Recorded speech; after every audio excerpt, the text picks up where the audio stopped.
Welcome back to another episode of The Zone Presents. I have Boston Dumas in studio today. Boston, how are you, brother? I'm doing great, brother. Oh, bro, I'm excited to have you over here. Got a little place in my heart from the Northeast with your first name, so let's get right into it.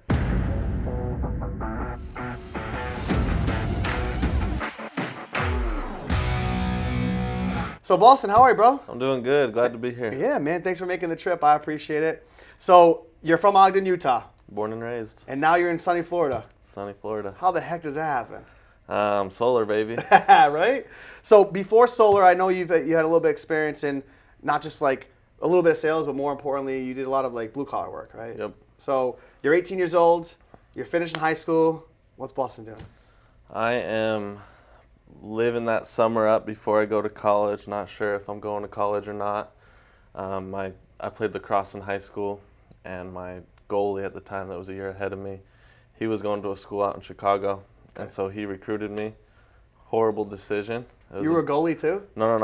I played midfield. Okay. I faced off there too, but bad decision. Such a toxic environment. Really? All it was partying and the college life, you know. Yeah. And you're in Chicago. So. And Chicago, it got wild. Was there for 2 years. I would only work in the summertime, which was it was fine for me because I'm a hustler, and so I'd have 3-5 streams of income. Yeah. Just grabbing money where I could, but it wasn't sustainable. And then COVID hit, and I went closer to home, transferred to Colorado State University. Okay. Still playing lacrosse? Yep. Nice. I was on scholarship out there. Way better school. It was more serious, more like dedication to the craft. Yeah. Which is exactly what I was looking for. What were you studying back then? Business management. Okay. Not really. I never wanted to go to school ever in my life. Yeah. I was only there to play lacrosse, so I didn't take it very serious until I transferred to Colorado, and then I got honor roll and stuff like that. Started taking things more serious, but I was just getting sick of only working 3 months out of the year to have to have that income survive for the 9 months out of the year that I'm at school. When you were working? What was it? Oh, everything, man. I would mow my sister's lawn. Yeah. My dad owns a few restaurants down in Utah. Work for him, work for my brother. Just hustling. Anywhere I can get money. Jeez. So what was like a summer income like back then? What was like the most you made total? Like probably 15, 20 grand. Not bad though for a kid. Yeah, not bad, but not a bad week in solar. Yeah, it's a paycheck. Yeah. So all right. So now we fast forward. We're in second year of that kind of schedule. I mean, it's Colorado State. We're about to finish, right? So is this when we start hearing about solar? Sorta. I guess so, yeah. It was either solar or pest control. I knew I was going to do sales because I just knew I was going to be successful without the degree. Yeah. The degree wasn't going to make me some special guy, you know. And so I knew I had to get into sales, and there's an awesome company out of Ogden, Utah that does pest control, so I went with them. Yeah. At the time, my two friends was with Lumio here in Florida in Port St. Lucie. How long ago was this? 2022. Okay, so we're talking about a year and change. Year and a half ago. Yeah. They tried to get me out here. I said no. I gotta try out this company. It's a bunch of my family friends are working there, so tried it out for a summer. Great money. It wasn't for me though. And then my brother, he actually joined Lumio squad too, so I naturally went with my older brother. There you go. Shout out Taylor. Yeah, buddy. So yeah.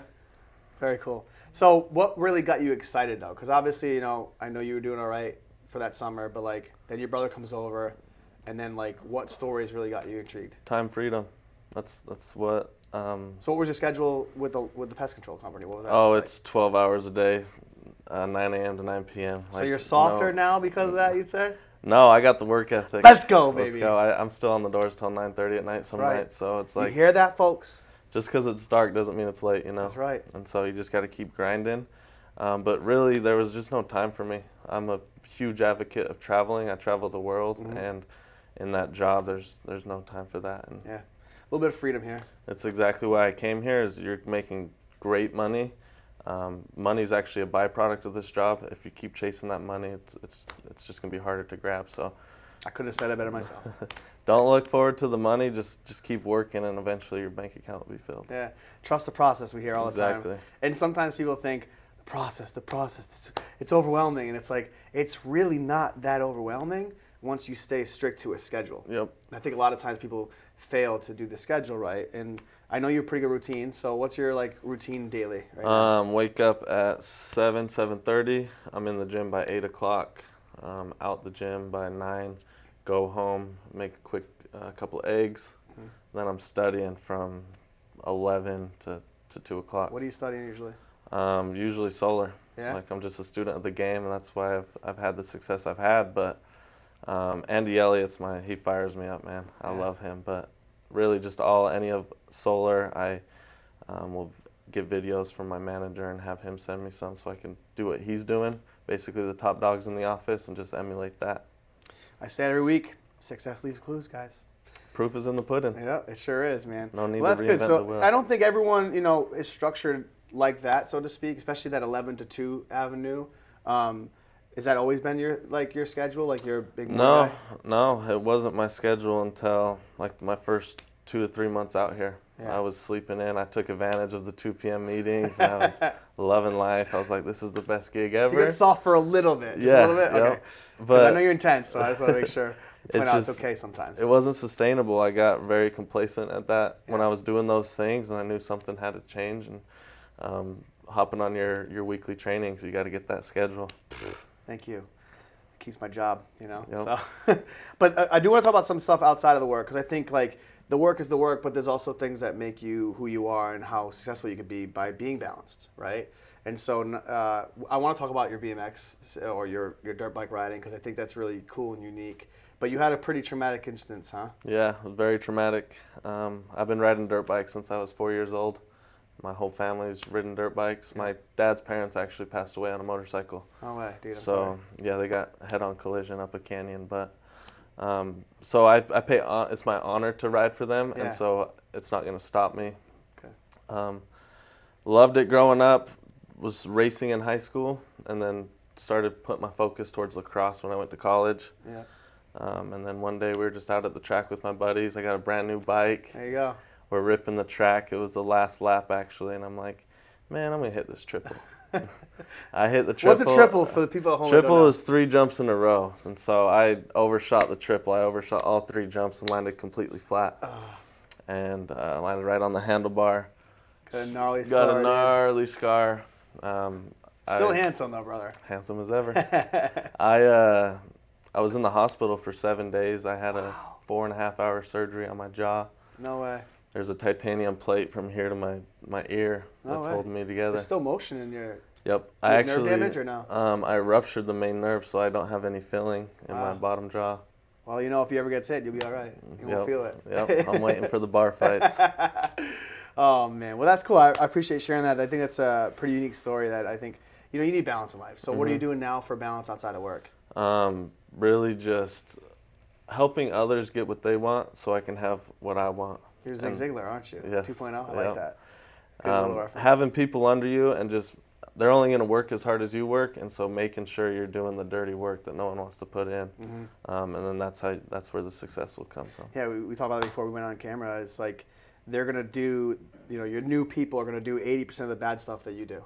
Like Right. they'll focus on that, and the 20% you do 100% of stuff good. They still find out that they can only do 20% of the good stuff until they start to have that routine and that focus and that drive to want to become better. And it says a lot about you because you transitioned pretty fast into this, and now you're still in your first year. Yep. Which is remarkable. And your position currently is what? I'm a setter. So guys, he's now setting. He is already, because I talked to his manager, gearing to that next level. But rather than go to that next level, because this is what I think is really cool about you and what you said to me earlier, is like you want to master the setter level. Absolutely. And once you master it, what's next? Closing. Right?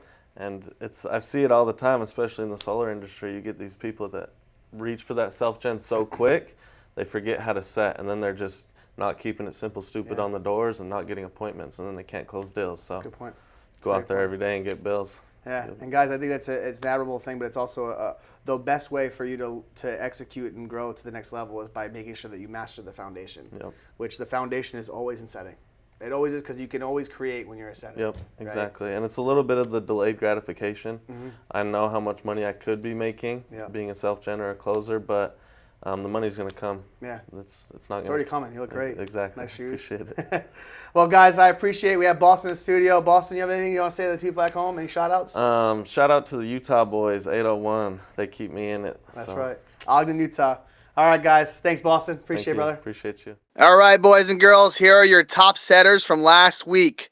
Tied for, I guess you can say, 5th place. We got Blake Allen with 2 out of Orlando 2. We had Alessandra Mascaro from Lake Nona and Anthony Yoder from Miami. We had Henry Moses from Ocala and Adrian Boulos from Lake Nona, all with 2 sales. With 3 sales, had several of you. We had Israel Pliego from Palm Bay, Amadis Charles from Winter Haven, Jepson Bennett from Venice, and Joshua Lee from Inglewood. And in the top spot with 4 sales out of Cape Coral, Logan Merritt. Excellent job, Logan. Excellent job to all you on the list. Get on the list. Let's go. Here are your top closers from last week. All right. With 3 sales, we had several of you. We had Drew Donner from Lake Nona, Isaac Bennett from Panama City. We had Ryan Lowe from Cape Coral, Francois Milhot from West Palm Beach, all with 3 sales. Excellent job. With 4 sales, Mr. Cam Burtock out of Tulsa, Jakari Brown out of Orlando, too. With 5 sales, we had Jesse Taylor out of Naples, Michael Dianovich out of Miami, and Sage Eldridge out of Venice. And in the top spot, oh my, with 8 sales out of Venice, Connor Scribner. Excellent job, Connor. Excellent job to you guys and girls on this list. Come on, keep getting, keep pushing. Let's get on the list. All right, boys and girls, here is your top offices from last week. Let's hear it. In 5th, with 9 sales, we had several of you, Columbia, Ocala, and Palm Bay. With 10 sales, Cape Coral. With 11 sales, Tulsa and Orlando 2. With 20 sales, what? 20 sales, up and coming team. I shouldn't even say it anymore. They're on the list every single week. We have Venice. Let's go. 20 sales. Excellent job to you guys and girls. Crushing it out there. Get on the list. Venice, stay on the top. Let's go.